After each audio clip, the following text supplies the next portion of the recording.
Recognize this place? Officially, it is still the White House, and once the fences disappear, the facade will look as it always has. But make no mistake, the first 24 hours of Trump the sequel have shown us that what emanates from this building from now on is fundamentally different. For everyone, everywhere, and almost all at once. What we saw yesterday was the peaceful transfer of power, but also regime change. Washington today is caught between reassuring ritual and roiling upheaval. The presidential prayer service in the National Cathedral is one of those rituals, but the man sitting in the front pew is not like his predecessors. He says out loud what others may have whispered quietly to themselves. Just a few months ago in a beautiful Pennsylvania field, an assassin's bullet ripped through my ear. But I felt then, and believe even more so now, that my life was saved for a reason. I was saved by God to make America great again. Trump may think that he has an in with God, but there is some consternation that despite his newfound devotion, he didn't put his hand on the Bibles during the oath of office. The office of President of the United States. The first item that President Trump is signing is the rescission of 78 Biden-era executive actions, executive orders, presidential memoranda, and others. In the second coming of Trump, governing is theatre. It was in the sports arena reserved for 20,000 of his followers that he started his blizzard of executive orders. Sir, can I have a pen? The next item, sir, is a freeze on all federal hiring, excepting the military and a number of other excluded categories, again, until full control of the government is achieved. And think Colosseum. The next item here is the withdrawal from the Paris Climate Treaty. A casual stroke of the Sharpie with truly global consequences. Could you imagine Biden doing this? I don't think so. And nor probably does Biden. I don't think so. Think ancient Rome, although no one's quite sure whether empire or republic. Once the Sharpies had been used to dismantle past legacies, they were tossed into the crowd like MAGA caps after a rally. And don't forget the supporting cast. Yes! Elon Musk, who screams like he's the richest man in the world. This is what victory feels like. An aspiring trillionaire who, it is safe to say, is missing a few filters. There's a lively debate today about what kind of salute that was supposed to be. My heart goes out to you. But ostensibly, Musk's job is to slim down the size of government while not diminishing the size of his pay packet or his ego.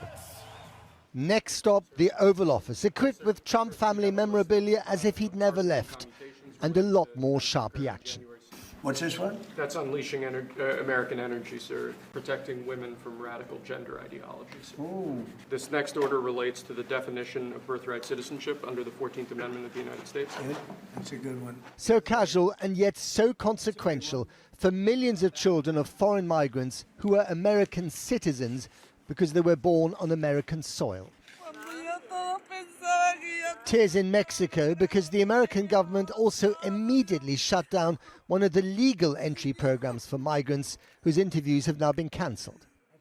Back at the Oval Office, another hallowed presidential tradition is treated with casual disdain. President Trump, did President Biden leave you a letter? He may have. Wait. Don't they leave it in the desk? I don't know. Oh. What's in there? Thank you, Peter. It could have been years before we found it. Wow. Thank you. What does it say on the outside? Maybe we should all read it together. Let's read it. As the flags outside the White House are dismantled, what else will disappear? The message from the new president and his new America is no more Mr. Nice Guy. Half the nation will love it, the other half hate it, and the rest of the world will just have to get used to it. Well, the former leader of the extremist Proud Boys group and the founder of another far-right group, the Oath Keepers, have both been released from prison as part of President Trump's sweeping clemency for those convicted over the violent January 6th attacks on Capitol Hill 4 years ago. Both men had been handed lengthy sentences for seditious conspiracy, but the new narrative depicts the rioters as the victims. Here's our Washington correspondent, Siobhan Kennedy. Siobhan.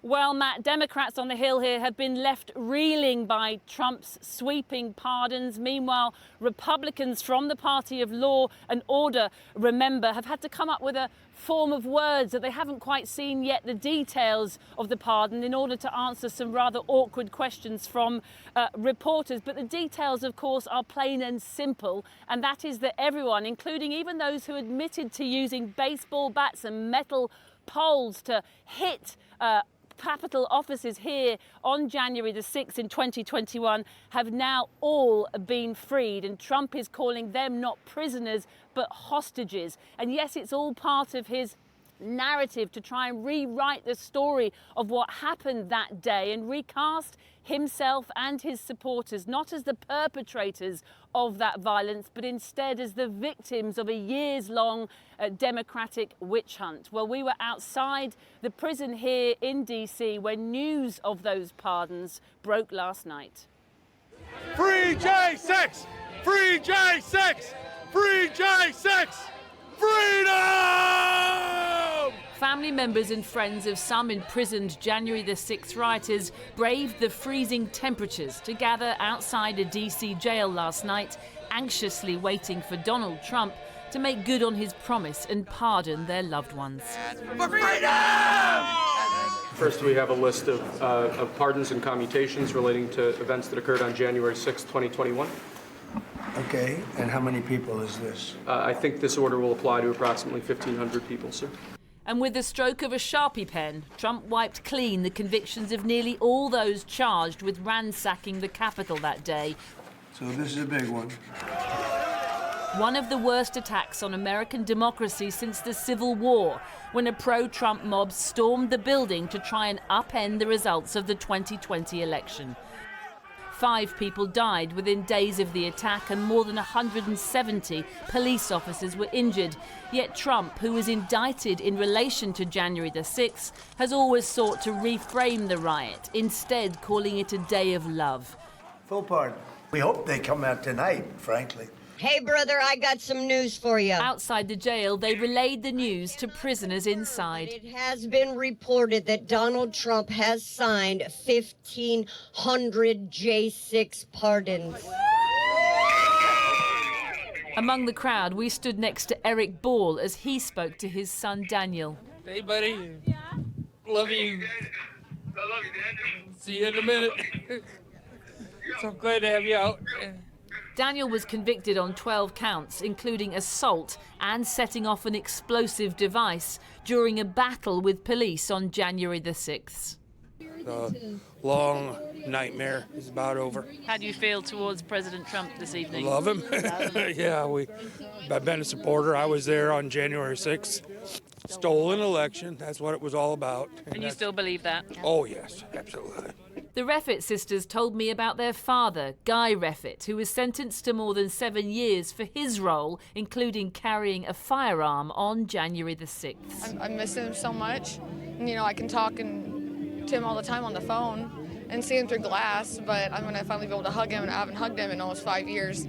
Theirs is an unusual story, since it was their brother who reported their dad to the FBI for being at the Capitol that day. Did a bit of you think that your dad had something to pay for? That your dad did something wrong? Not as much as 7.5 years.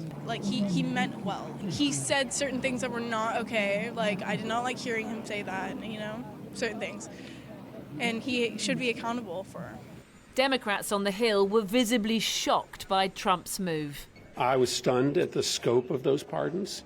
We're talking about 1,500 people, some of them who engaged in violence, who will never be held accountable for their crimes. It basically just guarantees that will happen again. And Trump's own vice president indicated on CNN that those who committed serious crimes that day should pay a price. Here's been my basic argument about January the 6th. If you beat up a cop, of course you deserve to go to prison. If you violated the law, you should suffer the consequences. But some of those released in the last 24 hours did beat up cops, and worse. As of November, more than 1,500 people had been federally charged, nearly 600 with assaulting, resisting or obstructing police. And of those, nearly 170 were charged with using a deadly or dangerous weapon or causing serious bodily injury to an officer. Michael Fanone was one of those officers. He was dragged into the mob on January the 6th and beaten so hard he had a heart attack and nearly died. Rest assured, I have been betrayed by my country. 6 individuals who assaulted me as I did my job will now walk free. Not just those who assaulted officers, even criminals like Enrique Tarrio, the head of the notorious Proud Boys, who was serving 22 years for the most serious crime of all, plotting to overthrow the US government on January the 6th, will now also walk free. Just like his fellow militiamen parading through Washington, D.C. on day one of Trump's new America. Well, amongst Mr. Trump's immediate pledges, taking the Panama Canal back under US control.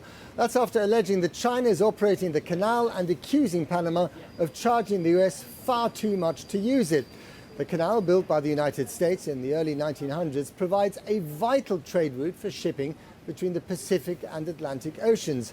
But Mr. Trump's threat to seize it back has reignited tensions over the US invasion of Panama more than 35 years ago.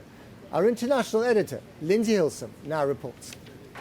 He sounded more like a buccaneering 19th century imperialist than a 21st century statesman. America will reclaim its rightful place as the greatest, most powerful, most respected nation on earth, inspiring the awe and admiration of the entire world. First stop, the Panama Canal, built by the US in the early 1900s. Panama took control of it after a treaty signed by both countries in 1977. We have been treated very badly from this foolish gift that should have never been made. China is operating the Panama Canal, and we didn't give it to China. We gave it to Panama, and we're taking it back. Well, not quite. A Chinese company has a port at either end, but the Panama Canal Authority runs it, charging the US the same transit fees as anyone else. And gunboat diplomacy might be tricky, as the water level is very low at present because of drought. Protesters were out in Panama City today. It's like the old days of Yankee Go Home. The banner reads, "The Panama Canal is not for sale." We don't accept Trump's declaration under any circumstances. Neither Trump, nor the gringos, nor their army, nor their government have anything to do in Panama. Anything that's in Panama belongs to the Panamanians. The canal is Panamanian, Panamanian sovereignty, Panamanian self-determination. The US last invaded Panama in 1989 to arrest its dictator Manuel Noriega on charges of drug trafficking. Good morning, Panama. The Americans subjected him to 10 days of full-volume heavy metal music to get him to leave his refuge at the Vatican Embassy. But Panama has developed since then. It's a democracy, not a banana republic. More trouble from the south. Last October, Hurricane Milton swept across Florida from the Gulf of Mexico. Well, that's what it was called then. We are going to be changing the name of the Gulf of Mexico to the Gulf of America. The Mexican president got her retaliation in early last week when Trump first floated the idea. ¿Por qué no le llamamos América Mexicana? Why not call that landmass to the north Mexican America, she suggested.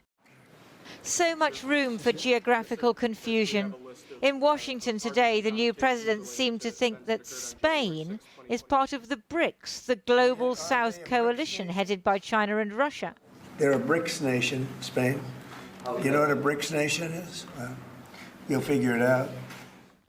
So President Trump would like to expand US dominance to Panama, Mexico, Canada, Greenland. The whole Western Hemisphere is in his sights. A bit like President Putin of Russia invading Ukraine, Or President Xi of China eyeing up Taiwan, dividing up the world into old-fashioned geopolitical spheres of influence. Retaking a canal was tried in 1956, when Britain and France invaded Egypt after it nationalised the Suez Canal. They failed because US President Dwight Eisenhower condemned the military adventure, which he thought was too like an old-fashioned act of Western imperialism. Lindsay Holston reporting. Well, earlier Marco Rubio, the former senator, became the first of Trump's cabinet nominees to be sworn into office as the 72nd US Secretary of State, arriving a short time ago with his family to the State Department around the corner from here to greet US diplomats. Our foreign policy is centered on one thing, and that is the advancement of our national interest. Anything that makes us stronger or safer or more prosperous. And that will be our mission. That will be our job across the world, is to ensure that we have a foreign policy that advances the national interest of the United States. Marco Rubio, the new Foreign Secretary, Secretary of State, rather, speaking just a few minutes ago. Well, with me now here are Naveen Nayak, who was a director of opinion research for Hillary Clinton's presidential campaign, and the Republican strategist Kristen Davison. Welcome to you both in the freezing cold. Thanks for braving it. Naveen, let me start with you. You heard Marco Rubio there, and I remember when he gave his testimony on Capitol Hill, he was quite measured in his tone and his analysis of the problems that America faces. How does that tally with the kind of stuff that we heard from Trump yesterday? Well, I think there's a real distinction between someone like Marco Rubio, who was approved 99-0 by the U.S. Senate, someone who really is seen as a bipartisan consensus pick. And you're encouraged by him? Well, I think it's a very different pick than the rest of Donald Trump's nominees, right? Yeah. Marco Rubio has a pretty sober reality of the challenges and wants to work with allies to make this world safer for Americans. It's unclear where a lot of other Trump nominees' loyalties lie. And Kristen, yet you have Donald Trump yesterday in his inaugural address, menacing Panama. I mean, more or less declaring war on Panama, unless you hand it over, but there's going to be trouble. I mean, is that the kind of tone you want to I think that's probably a little bit of an exaggeration, but look, this should not be any surprise. Yeah. I mean, this is, it's not like we had a brand new person up there yesterday. He ran a campaign. He's already been in office. This is what Americans voted for. Americans are tired of the media, of frankly, the far left taking our country down a road they don't want to go, and that's who they elected. And I think the president delivered exactly what he said he would. I mean, they may be tired of that, but half the country doesn't like, the new America that Trump, has embraced. Well, it wasn't and a he small wasn't really victory. reaching out, in terms of unity, was he, in his speech yesterday? He didn't really have to. I mean, it wasn't like 2016. It wasn't like 2018, 2022. It was a resounding victory. It was very clear where, he won all of the swing states. He got really, really close in the popular vote. I mean, we're not talking about a small victory. There are Democrats who crossed over because they were tired of the Democrat Party failing over and over again to deliver and focusing on things that, frankly, didn't solve problems at their kitchen tables. Although he did call it a landslide repeatedly, and it wasn't a landslide. Well, when you're focusing on 7 states that decide the election, and they were not close. Not close at all. Pennsylvania, Michigan, Wisconsin, Arizona, Nevada. I mean, these are states that Democrats thought they had in the bag, and it was not close at all. But in the popular vote, it was, relatively well, close. we liked about the Electoral College. Right. We've got lots of things to discuss. So, Naveen, we just heard that large-scale raids, just heard it now, large-scale raids will start in several US cities to basically extract illegal migrants, those with criminal records, and shove them across the border. What kind of disruption will that cause in this society? And given the fact that these people are supposed to be criminals, isn't it right for them to be sent back?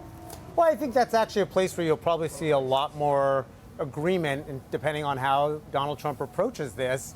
I think the problem, obviously, is Donald Trump is attacking all immigrants, right? He wants to, one of the executive orders yesterday was to end birthright citizenship for everyone in the future. And challenged by 18 states already. Of course, challenged. It's unconstitutional, right? Yeah. And that is part of the point here, is Donald Trump is not actually interested in solving problems. He's interested in getting attention, and he's very effective at getting a lot of attention. What the American people did hire him to do is solve problems. Did you see an executive order capping costs yesterday? No, there was not that. He was willing to break the Constitution to, attack immigrations and immigrants. But the real problem Americans kind of elected him to deal with, inflation, was nowhere to be seen in any of his executive actions yesterday. And so I think he continues to get distracted by what the American people actually elected him to do. A good example, the most controversial thing he did, he just pardoned 1,600 individuals who broke the law, beat up cops, were convicted of crimes, and that is not what the American people elected him to do. Kristen, there are a lot of Republicans who are very upset about that move. I mean, these are insurrectionists who basically tried to kill, or beat up law enforcement officers. You're the party of law enforcement. You can't. So here's the thing. Biden really ruined the argument for everyone who wants to make that. We can complain. We could talk about that all day long. But Joe Biden gave clemency to an individual who executed 2 FBI agents. So I mean, both parties here. I mean, you can't stand here and say that how dare Trump, absolve 1,500 people, broad pardon, and then still be okay that Biden a minute earlier pardoned his entire family for crimes that we don't even know about. That is a good point, isn't it? No, it's a terrible point. I think hang on a minute. Okay, so you can't have the high it's a ground. different magnitude, right? But still, he pardoned members of his own family. For what? We don't know. That's also a first, isn't it? For what? Okay, we pardoned them, and I'm not defending this, but he pardoned them because the president coming in is continue to attack them and say he was going to prosecute them for no cause. I actually think we should have let Donald Trump go and attack these people since there's no case to make, and he's willing to violate the Constitution. But Christian, that is also a good point, isn't it? I mean, he has said that he will go after his opponents. The new head of the FBI has said he will go after his opponents. President Biden pardoned his siblings that most Americans didn't even know existed because Donald Trump's never talked about them. Why? Why? We should know why. Listen, let's not beat about the bush here. Is the problem that you are facing and that the rest of the world is facing that the Republic of America as we know it is over? Kristen. Well, I don't really know what that means per se. I think that this election was a choice. Rule of law, transparency, all these things. I totally disagree with that. I think that you see right now there were 2 directions for this election was going to go. It was going to go the path that would have actually taken America down the road that we don't recognize it anymore, where we cave to China, we cave to foreign interests, we cave to the radical left that had 5 genders instead of 2. Instead, we have stayed the path that focuses on America as the greatest country in the world, and that is what Donald Trump's policies, it's what he promised, it's what he's delivered, and it's what his executive actions on day 1 showed. Naveen? Well, I think the Constitution is going to be much more resilient than 4 more years of Donald Trump. But I think there's no question that Donald Trump, like he did yesterday, is going to undermine the Constitution at every chance. If Democrats take this entire presidency complaining about the Constitution and hyperbolic things, they will lose again. We have run out of time. We're going to carry on this discussion. Kristen Davidson, Naveen Nayak, thank you very much. Indeed. Donald Trump is about to meet with top Republicans and pledge a major announcement on infrastructure. No word of that yet, though. He's already issued a flurry of pardons in connection with the violent attacks on the Capitol 4 years ago. Kieran Woodley has been down there to talk to senators from both parties. Kieran, what did you find out? Well, I think the thing you have to remember with those executive orders is that that's what Trump wants to do, but he can't necessarily do all of them. They can be challenged in the courts and Congress. Now, I was down at the Capitol, where the Republicans obviously have the House and the Senate, and they're much more behind Trump than they were 8 years ago. But I think things like the January 6th pardons, I think while they sort of kind of are okay about that, I think they don't like the backlash, the news that's coming from it. It gets away from their agenda. And that's why he used these executive orders, because Trump likes doing these big decisive things. He doesn't like going through Congress. He struggled with that in his first term. So the big question now is, will the Republicans go behind him completely when they have issues about the Constitution? And what will the Democrats do? So I've been speaking to both sides, and here's what I found. Senator, what do you make of President Trump's first day? He had a great first day. It was tremendous. What did you like about it? Oh, well, what's not to like about it? It was a great moment in American history. Senator, so what do you make of President Trump's first day? I think it's the first of many great days. Should Trump have pardoned the violent January 6th offenders? Well, the President of the United States pardoned cop killers, and that's really problematic. He directly tried to take down the 14th Amendment of the Constitution by edict. That's a sign of somebody who wants to rule as an authoritarian and a king. Are you worried about any of the executive orders? People are questioning whether some of them might be unconstitutional. Well, I think probably that I think he set forward his opinion and the direction he wants to take the country. I'm sure some of this will probably be sorted out by the courts. The January 6th pardons are an abomination. One of his first actions yesterday, he ordered the portrait of General Milley removed from the wall of portraits of heads of the Joint Chiefs of Staff. I guess he's okay with rewriting history. When you talk about moving on and healing, Yes. Donald Trump still talks about revenge, though. There can't be healing, can there, if he talks about revenge? Except all those people, too, have received pardons. The January 6th committee has received pardons. What does peace through strength mean? Well, when it comes to foreign policy? It means moral clarity from the commander-in-chief, which President Trump has. It also means restoring our fighting force with continued investments in the military and defense. So is it expansionism? And it's important. It's important that we have a commander-in-chief like we have in President Trump who understands to take this woke nonsense. Elon Musk, you know, a billionaire, is he a friend for the American worker? Does he understand what American people need? Who? Elon Musk. Yeah, I think so. I think he's a breath of fresh air. What does the Democrats do now? How does the opposition I start? don't think this is about Democrats or Republicans. I think this is about the constitutional form of government that we have that involves us working together and coming together. And there's urgent issues. The president did nothing in his initial executive orders to lower the costs for Americans, for New Jerseyans, to lower costs of groceries or gas prices or anything. And so we have work to do. And are you united in that work? What's that? Are you united together to how to... When it comes to serving the people of my state, I'll work with anybody. Thank you very much, Senator. Have a good day. Thank you.